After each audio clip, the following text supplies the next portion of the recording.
I hope you choke on a chicken bone, you fat bastard.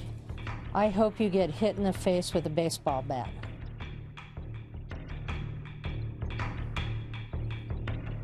Domestic violence expert reading some of the threats she's gotten. Her name is Alyce LaViolette. She spoke for the defense even after Jody was convicted of first-degree murder, premeditated murder, and the jury determined that the way she butchered Travis Alexander was especially cruel. This domestic violence expert, Alyce LaViolette, still apparently doesn't believe that Jody killed in cold blood. Listen to this. I agree that she slaughtered him. I don't believe she was a cold-blooded murderer. I believe she was attacked and that she initially struck in self-defense and then lost it. Actually, if you look at women, I went around and sort of did an informal poll on women, and I said, if somebody attacked you and you had a knife, when would you stop stabbing them? And every single person said, I don't know.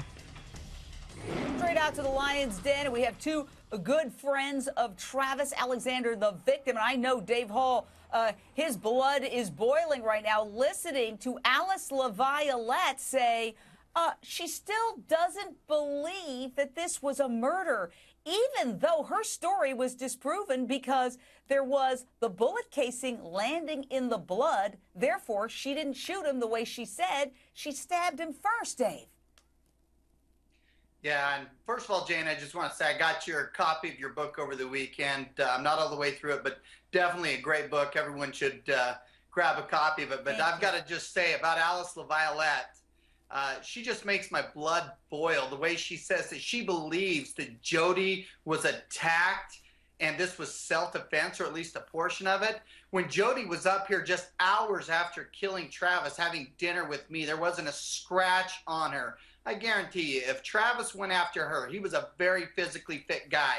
If he went after her, there would be some black and blue bruises all over her body. There's not an ounce of evidence that ever supports self-defense in any way, shape, or form. And how can it be self-defense when you steal your grandparent's gun and go to his house?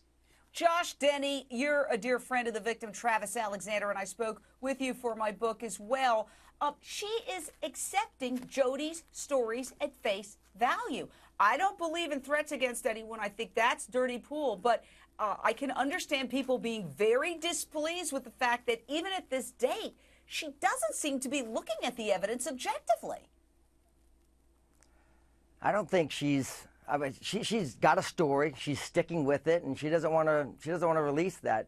Here's what I know for sure, though: if she had met Travis, if she had had any opportunity to actually meet that man and get to know him and hear what he had to say, there's no way on God's earth she'd be able to say the things she's saying. There's not.